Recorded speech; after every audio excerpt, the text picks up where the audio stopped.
Hello, everyone, and welcome back to your favorite time of the week. That's right, we're filling it all in with DBR on CBR. It is time for Dragon Ball Rewatch.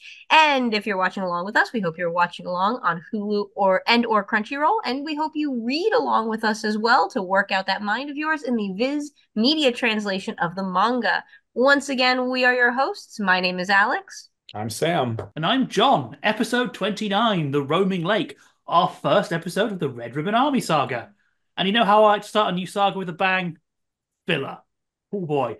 So in Japan, this came out September 10th, 1986. There was no break, just went from one into the other. American kids had to wait until February 11th, 2002. Oh, So Dragon wow. Ball's been gone a while, and it comes back, and it comes back with this episode. We'll get into some of Yeah. the broadcast stuff for this because it's quite funny. But yeah, the Americans had quite a big break. We're technically adapting one chapter on the road again. We are not adapting one chapter. We're adapting a page of a chapter and then doing something else. Yeah, this episode is filler after the start. The start is sort of Roshi and all the gang sort of declaring where they're going next, and we're sort of signaling that we're having another cast change, in that Goku is leaving his friends behind again. Another bad habit of Goku's. But before we talk about this filler episode, because Oh man, I have yes, opinions on this filler episode. Last week you brought up the Beckett Dragon Ball Collector's Guide, and I had a flash of a memory in that I actually own the first one with like this gold-plated Goku here. And I got it as Sam Ash in 2001. So for anybody who doesn't believe me, really quick, there's your yeah. date right there for 2001. This thing is hilarious. It's more accurate than the Dragon Ball wiki, and it's so wild to think and it's so wild to think about these unofficial magazines being just everywhere for consumption. So just wanted to show off my weird little thing that's followed me around for 23 years to every apartment I've ever lived in. Yeah. For younger fans, if you want to know how we talked about anime before social media, that was what you did. You went This on a is what message board or you brought a magazine. and boy oh boy, do these magazines get weird. They Oh, they their passion is graphic design. they are. We'll be like when we get to Z, because that magazine focuses quite a bit on Z, we will be going into those quite a lot for just random tidbits of the culture. And So you get some good fan art too. So, this is where sometimes fan art was before It's it was just on go, Twitter. it's just go on with his hands just straight down, just screaming. screaming. But it's Let's so go. wild to think about. Like, these are this is what fan art was 20 some odd years ago in magazines published for Hon- people to buy to Sam Ash. Honestly, at some point, I want to see if I can track down some of the people who had their fan art published, see if we can interview them, because it'd be really interesting and probably really creepy. Like, hey, remember when you child used that picture of Bulma to a magazine? You want to talk about it? Yeah. But talking of Speaking of Dragon Ball, speaking of Bulma, this speaking of episode Bulma, is three plots badly stapled together. I I hate this So episode. we have Roshi trying to get his time with launch. So I will say this episode is made even worse by some bizarre localization changes. So in Japan, they start by saying that everyone's deciding they're going in separate ways because they're done. They're done with adventure. Roshi wants his launch time. Bulma wants to go back home because she's got Oolong, her child, to look after. And her new And stepchild. Yamcha. Yeah. And then like Goku's like, oh, I'm going to go find the Dragon Ball, and everyone's basically like, okay, if you're going to do that, bye. Like no one else wants to do it for fair reason, considering what they've just gone through. But here they have that weird discussion of like Krillin sort of wants to, and then doesn't, and then Roshi doesn't want them around. It's very clumsy. It's so weird. It also is starting off another Goku tradition of like, okay, we're done here. Cool. See you all in like 35 episodes. Like Goku's semi-nomadic lifestyle. But yeah, I genuine this is the one episode, like the Bacterian episode had its issues, but man, this episode is the one I can say I genuinely did not enjoy as much. And also the animation looks terrible. I don't know what it is. This episode. I couldn't find anything about this, but was this episode not restored? Because even the Hulu copy looks bad. My copy on DVD looks noticeably worse. I mean, I'm It's watching it so on, I'm full disclosure, I'm watching these on Crunchyroll, even though I own them Okay. on DVD and Vudu, but or sorry, Fandango at home, formerly Vudu. And Yeah, I mean, it doesn't feel it feels like you know how episodes of Z and Super they would bring in like the for lack of a better term the B animation team while the A team were working on like the big Yeah, episodes. It feels like one of those. Yeah. it really does. Um, yeah. Also, it's really sad that this kind of episode ruins Nam's I whole said it. arc. I said it like five Yeah, weeks ago. I had forgotten when you said that how like I was like, yeah, it does a bit, but I'd forgotten how bad it is. So like Nam returns to his village with water, with these massive tanks, and turns out it's not enough. Which how? Because Because Yeah, he opens it and just lets it pour out. That's why it's not well, enough. so then and there's that. they say that the river is dried up still, which so in Japanese, the guy even tells him it's rained twice when you've been gone, but the river is still dry. How? But they made out this was a recent thing before. Spoiler alert: the reason is the river is dammed, but like that would have had an effect. But they say the dam was built before they were alive. Like they say, oh, it's been there for years. Then how is this only a problem now? Like it's so messy. Like unless we're saying that like the monster beast Garen and his like Monster his Beast. particular species, they they have a short lifespan. Like they only live like 20 years, like like certain Star Trek races. Like, They but I have a don't know if short that's what they're saying. memory Yeah. because Gieran's like, oh, it's made of merry-go-round gum. You can't destroy it. Mate, you watched Goku destroy it like literally a day, like what, 3 days ago maximum? Maybe like this like and everything with no like okay it does drive me mildly insane that when Nam pops open the capsule the first thing he does is crank that sucker open to pour it into the barren ground and it's like and then smash cut this water isn't going to be enough you think Even then, you saw the tanks he had in that cap. Yeah. They were massive. Even with that, it still should have lasted them a while. Also, he knows water is free in that city. He has the dino cap. They're reusable. We've seen that. Just go back. Just go there's so back and get much more. going on here Oh, and then what I love is that they bring up the whole thing of the walking lake. The like the I believe he's called the chief or like the head of the tribe. What a random time to bring that up. Like, because Dam's like, we're all going to die. My father told me a story. Oh, then I go to a funeral. Like, oh, my dad's dead. Well, Harry Potter exists. fun fact Thanks. Make it make sense. Yes. make it Also, the weird Narmos gets kidnapped by a pterodactyl, which which has a really weird voice that kind of starts veering into snidely whiplash at points. Yeah. I oh as a person so as a person from New York, specifically from Brooklyn, the easternmost part of Long Island, New York, I actually have a very thick Brooklyn accent that I fight very hard to hide, and these dinosaurs make that accent come out in me because every now and then they get to that kind of talking where they're gonna maybe take you outside and fight you, and it's like, but why? Oh, that's a whole thing. Because yeah, when Getter starts begging for it, the first one's like, "Oh, we're not going to get rid of the dam," but then Giran comes back. It's like, "Well, we can't." Well, then what is it? Like, why are you even acting like this is an option if it isn't an option? Like, your No, dinosaur we just want to society needs rules. we just want to talk for a little bit, really get you messed up about it. Kick them Like around. I'm not going to try and do it's the like they're accent. in Newsies, dinosaur Newsies. Yeah. Coming to Disney Plus this September. Yeah, yeah. Um, And it'll be deleted this October. Exactly. if it gets that far. Um, yeah, and this whole thing is resolved because Goku apparently found the Wandering Lake because Goku's flying around, it's like, I need water, and then finds a lake. A big puddle. He calls, which is that is the highlight of the episode that Goku calls the lake a big puddle when he lived near a lake. And Goku is also Goku more is naked Goku. regressing. What we Goku's can getting dumber. which we can presume that the punches from Roshi extended the brain damage. Uh the continuous brain damage of Goku. And also, while all this is going on, we have two subplots. We have Krillin with Roshi. Krillin has gone to buy ice cream while Roshi's gone to buy launch a souvenir, which is underwear. Okay, fair enough. Fair enough. as you do. We've all been there. And then gets slapped in the face for sexually harassing a shop assistant. Which he But so, clearly enjoys, by the way. But oh yeah, yeah. I was gonna say he's so into it. But then Bulma, Yamcha, and the children are going for a drive. They run out of fuel, Yeah. so they stop. So Bulma's solution is to make oolong into an umbrella, poire into a fan.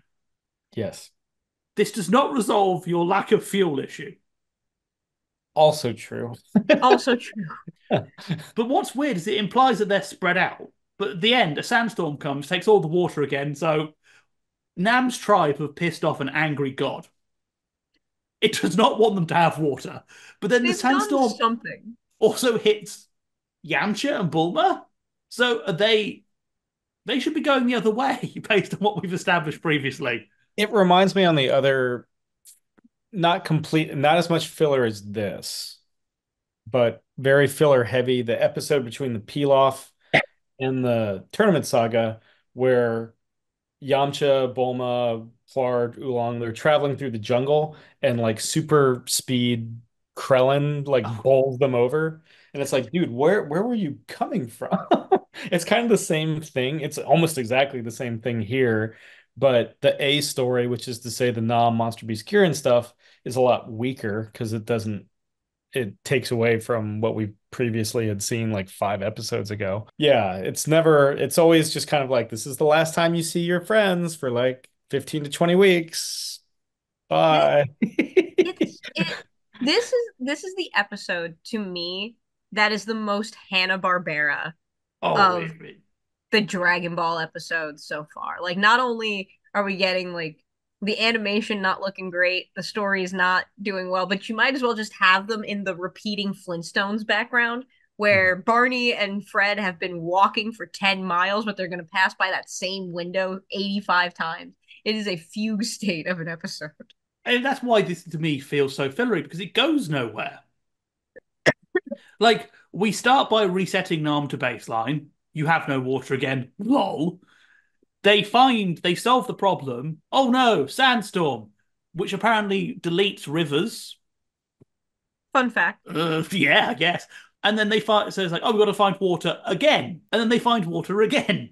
We've ended up going no. Nothing has been accomplished. Bulma literally ends up back where she started, Yeah. and the Roshi plotline just stops. We don't see the resolution of him taking launch on knickers. I don't think we see them again until we don't see Roshi again for even longer, but there's a subplot later in the series where Goku needs the Dragon Radar fixed, and so he has to go to West City. Um, that's the next time we see Bulma. It's a weird episode to leave a lot of these guys on. I'm trying to remember if we see them, glances of them in the next couple weeks. I think we might get And a couple of them, but nothing like Yeah, nothing solid. crazy. yeah, also random point, and they call attention to this. So way back when we started the tournament arc, I was openly wondering like, well, why would Goku go off to get the Dragon Balls right after the tournament? Because it hasn't been a full year after since they were used by Oolong. Bulma says in this episode, she's like, "You've got some time before they like reappear," and he's just like, "No, no, no, I'm just gonna do it." I'm like, Gonna do oh, it. okay. So I guess that resolves that because I think they were only training under Master Roshi for like 5 to 8 months, Yeah. Yeah. and the tournament. So you need a full year for the Dragon Balls to regenerate or to revive. So I guess Goku's just kind of slumming it with Monster Beast Giran and Nam for 4 months. They're gonna start their fish cover band, I Just think I think they try and justify it by having him start referring to it as Grandpa Gohan's again. Because he stopped doing that when they were all he stopped doing that in the middle of Arc One. It just became the Dragon Ball, but now it's going back to being Grandpa Gohan's Dragon Ball. So Yeah. I think that's how they're trying to justify it, and it's like Roshi wants them gone. Goku doesn't want to settle down with Launch and Roshi, or with Bulma and Oolong because there's already who can blame them? So getting he's kind going of to go full. get like his one grandpa thing back, which does kind of make sense with how the Jackie Chun fight kept bringing up Grandpa Gohan. I can sort of see you could do a really good episode here of Goku saying that, hey, I've remembered Grandpa Gohan stuff and I want to get my the last thing of his back. But they don't make that connection very well. To be fair, the Oh yeah, dub doesn't make the Wandering Lake connection well either, because No. what Goku finds is the Wandering Lake, but the dub doesn't really bring that up well. no. It's such a it's such an interesting because here's the thing, right? There are some like good little things here. Like I really do enjoy Bulma and Yamcha's collapsing marriage in the front seat of the car. I do enjoy that. That is, and I think that's really the voice work that's pulling that off. There's some good stuff that could be really fun for world building here. It's just that it's so spread thin and such like an excuse, like we need to get an episode out, let's just do it kind of thing that I it's sad. I even like both approaches to the getting rid of Goku part. Like, I think it's totally fair for Bulma and Yamcha to be like, yeah, actually, we're not adventurers, but Yamcha's a slumming desert thief. Bulma's the richest person in the world. We've seen you become a giant monkey twice. We're not going to follow you around. Like, the Pilaf thing was a one-off thing. We're not in the business of beating up random dictators. And, like, I understand, like, Roshi in the sub being like, yeah, no, I'm done. Like, I live on my own. This is what the training you was a one-off job. You know, I want to go back with my money and with launch because, hey, a woman. Or in the dub, where it's like, oh, go off and learn from life. Yeah, that would fit what he was saying. Like Goku needs to be a rounded person and not just a fighter. But they just Joke's on fail. you. They just fail to sort of establish any of that in a way that makes any sense. The Master Roshi subplot, I do want to go to a little bit because number one, it undoes all the the good stuff that we got out of Roshi. Like it really does undo a lot of it. But the other thing is that it's so I don't know why, but for some reason, for Roshi specifically, it felt much more like graphic than previous Roshi perversions. Like, Yeah. like, because you get the sensation that Roshi is like, oh, he's more than happy to like, get his jollies to watching aerobics videos, but something about this felt a lot more like intensely sexual in a way that made me wildly uncomfortable. Because he's Yeah, going it's a through. woman just at her job. Well, also, he spends like a while going outside, like going through the store windows, going, oh, that one, that one, that one. This doesn't feel like Roshi got a fight with Bulma where he's like randomly hitting on her. This felt like he planned to terrorize this specific. Like he has isolated one woman and he thinks this is going to work. Unlike usual, it's like, oh, Bulma, why don't you show me? And he gets smacked for it. Yeah. I think it's also because it's against a woman who is smaller. Like Bulma is small, but we've established that she is packing heat and will shoot you. But this shop assistant feels trapped. Oh yeah, yeah. At least, the joke, the punchline for the Bulma and launch stuff is they're gonna get beat up or shot, you know. This, I mean, I guess he still gets beat up, but yeah, this we don't know this person. We don't know this person. Also, him getting beat up has a lot less weight after we saw the Jackie Chun stuff. Yeah. Like, Yeah, it doesn't matter. like Yeah. at least with the launch, she filled him with bullets, and he spent a couple of minutes afterwards picking them out of his face. It Yeah. clear that the punishment felt like it was worth it. We've already seen he can take Goku head on, so it feels so weak. Yeah. It's just like that whole sequence, especially when like, and again, it's just like when she goes, I don't know how to respond to that. That spoke to the part of me that used to work retail. Oh, sure. Yeah. Yeah. Yeah, Yeah. it felt. I guess you could argue it felt more real. Like this is Roshi Yeah. veering into real world sex pest versus comical clown who always will get a slap round the head when he's done.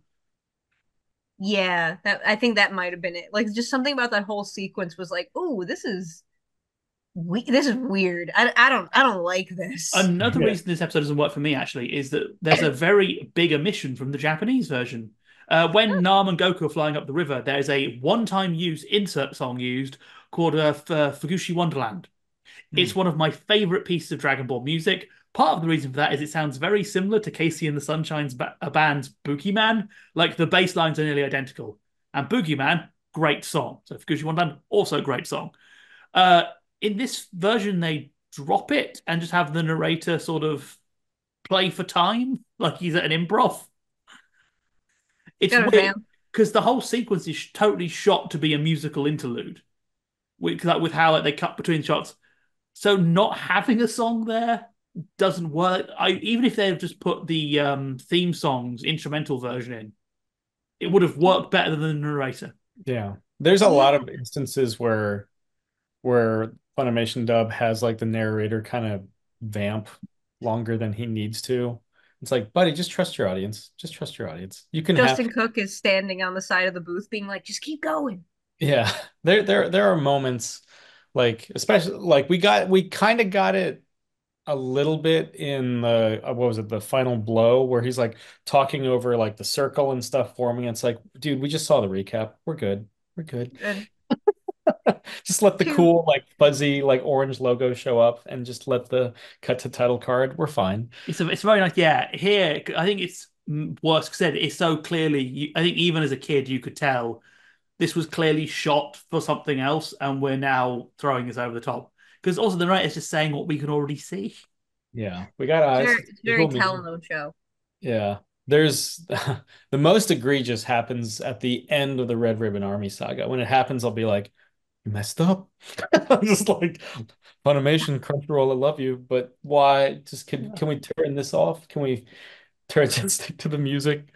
Yeah. It So is such a weird little filler episode that feel it. It is the most fillery filler episode I think I can think of off the top of my head very quickly.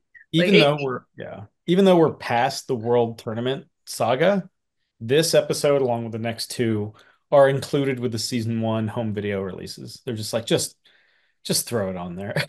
Just put them in. But gotta do something It's with it. yeah, yeah. I think this episode just feels much worse than all the other filler because we had a really nice episode with Nam, and now we're just immediately back to jobbing him out. yeah, Is Yeah, if this had been like I don't know, Goku meets up with Chi Chi and they go fight Bacterian again or something, at least yeah, it wouldn't be that bad because it's not undoing the one happy ending you just got. yeah. yeah. The one really good payoff for the tournament arc. Roshi and Nam, that kind of understanding they have, completely undermines Nam as a character. No, Bummer. Nam gets his win and loses it twice in the same episode. Yeah. Man, poor Like, Nom. Like, damn. goodbye, Nam. Enjoy your time in the main cast. It's over. Yeah, yeah. We'll see you in the next tournament and it won't go well for you, but and then we'll see you again after that and it'll also not go well for you. Yeah. But Then we'll see Bye you at bye, the end of Nam. GT, I think. yeah. And then you're in GT, so it's already gone badly for you. It's Yeah. So already yeah, gone badly for you. yeah. Silent cameo, GT, fair enough. Would I you think Ader also shows up in GT, but I'm Oh, not sure. everyone shows up in GT. They were desperate. Like Yeah. GT, it's just by the end, it's just like how many cameos? The Gulp Shito meme of Star Wars is GT. It's just how many random characters can you throw in? How many like Super would do it a bit too, but at least Super tended to give them something. GT is just like, remember this guy? Of course you don't. You haven't I seen him think for like because I think it's 4 years. because GT took it on the teeth as soon as they left Earth, right? They were like, look at all these cool, interesting planets. And they're like, well, they're not really cool and or interesting. Interesting. It was like, okay, fine, we're gonna bring it back to New Earth, and here's all your familiar faces. Look at It this. You see this it guy? it really felt like Joe, like the old thing of like when a parent in sort of the 80s found their kid smoking, they'd make them smoke the whole pack to sort of put them off for life. GT felt like that by the end. It's like, oh, fine, you want the old characters back? Here's all, just have all of them. See how happy Yeah, you feel now eating all the sweets for dinner? yeah, I do want to point out that apparently this episode was either A, so boring, or B, so poorly put together that we would rather talk about GT Yes. than talk about this Oh, episode. we have to know how bored I was this episode. I went down a rabbit hole of broadcast information just in case anyone cares. This episode debuted on Toonami as they all did. So it was in Toonami was going through a shift at this point in how they were handling it. So this was being shown twice a day, the new Dragon Ball from here out. Be shown at Yeah. 5 p.m. as part of Toonami's midnight run. So that meant it was being shown at like 5:30. So it's like Tenchi Universe, Dragon Ball Z. And then at midnight it'd be 12:30 Dragon Ball Z, then no, 12 Dragon Ball Z, 12:30 Dragon Ball. So on the first day's broadcast, it was being shown next to Dragon Ball Z 206 King of Demons, and then at night, Dragon Ball Z 235 Mealtime, because Dragon Ball Z was in repeats. yeah. That Uh, man. 2000, that was 2002, right? When it's Toonami's 2002. Midnight Run. Yeah, when it was doing two things at once. Would you like to know I the really funny thing about this? Is yeah. that it took the midnight slot from Outlaw Star, But looking back at the listings is really funny for the Midnight Run at this point, because Midnight Run was Toonami going, we need to fill a slot. So Yeah. literally their lineup went Scooby Doo, Bugs Oh and yeah. Daffy, Tom and Jerry, Dragon Ball Z, Dragon Ball, Acme Hour, Scooby Doo movie. I have deep memories of Toonami's Midnight Run because, like, for context, I was 11 years old when when Toonami's Midnight Run was happening, so my parents were not watching as often as they should have been for me to be up late watching TV. Mm. And I have a distinct memory of Midnight Run and watching because I love Dragon Ball and all that. And then Toonami's Midnight Run one time showed Blue Gender, which and that traumatized me for life. Yeah. So I just need to relive that Oh, little bit of childhood trauma for a second. oh yeah, no, the Midnight Run is so funny because there is this period where it shifts from we need to fill the slot to sort of going towards what Adult Swim would be. So you get Yeah. this thing where it's like, oh, Bugs Bunny, Dragon Ball Z, Dragon Ball, Scooby Doo, and then in a couple of months we'll get like Tenchi Muo takes over Z slot. But yeah, they are totally shifting how Toonami works to basically that's why you're getting Dragon Ball twice a day now. You're getting it in after school slot and then in the morning slot, in his early morning slot. So they're The kind of uncut. no, it'd be the cut versions of the midnight. Oh, that's right. Yeah, They hadn't done that the yet, uncut so was later. Yeah. it's slowly moving to what Adult Swim would become, but it's not there yet. And it's this weird early moment where Cartoon Network are experimenting. So, because for a while, Dragon Ball Z was being shown in Boomerang. Yep. It would have Boomerang's bumpers, Boomerang's stuff. Then it became Midnight Run. Yeah, so for a while, that's why you'd have Dragon Ball Z being shown next to Tom and Jerry, which Damn. also, it's something I discovered. In America, Dragon Ball, this era of Dragon Ball was rated TV Y7FV. So if those who don't Fantasy know, Island. this is American TV rating systems, meaning it's F7, sorry, Y7FV was a special version of Y7. So it's for children 7 and up, but slightly more extreme, language and content wise. I Mm. love the fact that I looked it up what it said, and it's content rented TV Y7 contains behavior that is more intense and or combative, but is however fictional and thus can be shown to children who understand the difference between fantasy and reality. Oh my God. Man, you're unlocking like core memories in my But brain right now talking about this stuff. so this is how bored I was. I looked up, like, 'cause I'd never heard of the FE. It was not a thing. We didn't have it in the UK. We just Mm. Oh, had no, we don't have ratings before shows. We just have the 9 p.m. watershed, and after that, you're on your own, mate. Believe me, as a kid, I was traumatized watching like you'd have like Silent Witness and a crime show on at 9, where you'd have like, oh, here's all the fun game shows, and then Silent Witness was very gory, and Silent Witness was like, this prostitute has been stabbed 17 times. We're going to show you every stab. It's oh like, my God. thank you, BBC. I'm going to repress this. BBC. No, I think that was ITV Silent Witness, but the BBC would have the same thing. Like after 9 p.m., you're fair game. Like if you're Shit. a child up past 9 p.m., you deserve the trauma. Go to bed. But I Yeah. did find out that TV Y7FV is the rarest rating of television available. Only 9,600 shows have were ever rated that. But today, the rating has shifted so far that guess what other shows are today TV Y7FV? Right. So, Naruto. no. Huh? Naruto isn't rated, apparently. I couldn't find a rating for it. Huh. Hmm. No. Moon Girl and Devil Dinosaur, which I sort of get.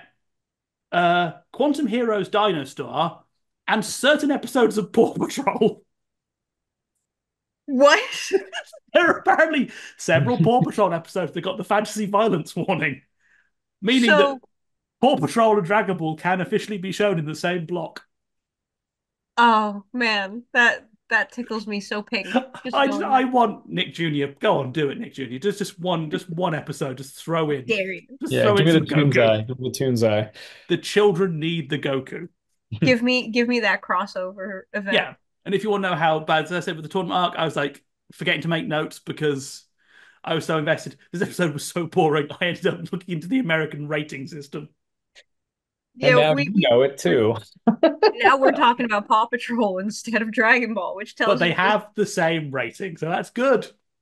And I think that Goku could take the Paw Patrol if he tried. But Death battle, next death battle season confirmed, everybody. Goku yes, versus some. Well, we already know Goku can beat dogs because he beat up all the ones in Pilaf's dungeon. He did beat up all those. Goku beats dogs And confirmed. the wolves in episode 2. Yep. This orange hillbilly. Um, Ah, so thank you for indulging my brief moment of psychosis. But yes, this episode is so fillery. I so got bad. distracted by Toonami. It's paper I, thin, and actually does the main story a disservice. I really, yeah, I can't imagine being an American kid at this time. You've waited like 4 or 5 months for new Dragon Ball. You come back, and this is what you're given. Yeah, You because rush over. Funimation recorded in bunches, and here we Yeah. are. Welcome to the Red Ribbon Armor Saga. It's also really weird because we had sort of a tease for the last episode with the plane flying over, Yeah. and that came to nothing. Yeah. This No, episode doesn't need to exist, and you don't need it for people who rewatch again at some point or decide to show their children and grandchildren. This is an episode you can skip. yeah, just watch the first scene and then go on to the next one. You know. So, are these our final thoughts? Or are we just I like, mean, it's the biggest Kamehameha wave we've seen from Goku so far. Yippee! Yeah, go, not Goku's even wins. really canon? Goku's Yeah. wins with the wave so far: a car and a wall. No. Car to wall. Good Vegeta job, must be Goku. really upset looking at win-loss ratio. That when man, one day Vegeta will learn about all of like Bulma had to tell Vegeta about all of these like little child adventures, and I'm just imagining Vegeta sitting there being so angry about all of it. I Yeah. lost to a man who blew up a wall. I lost to a man who got kicked in the face by a human and lost. Kakarot, you know the Saiyans love dams. Irrigation is our favorite thing. Irrigation. We are a irrigation focused civilization. We have What? tails. We're basically beavers. Oh no. That I don't know. I think we have to wrap the episode on that. I didn't do. So, since we're wrapping on Saiyans making their dams, thank you once again for joining us this week on DBR on CBR. That's right, it has been Dragon Ball Rewatch, and we hope you continue to watch along with us because there's only uphill to go from here on Hulu and Crunchyroll, and we hope you're reading along with us in the Viz Media translation of the manga where this episode doesn't actually exist. Yeah, it's So, not. until next time, we have been your hosts. My name is Alyx. I'm Sam. And I'm John. And we'll see you next time on Dragon Ball. Bye.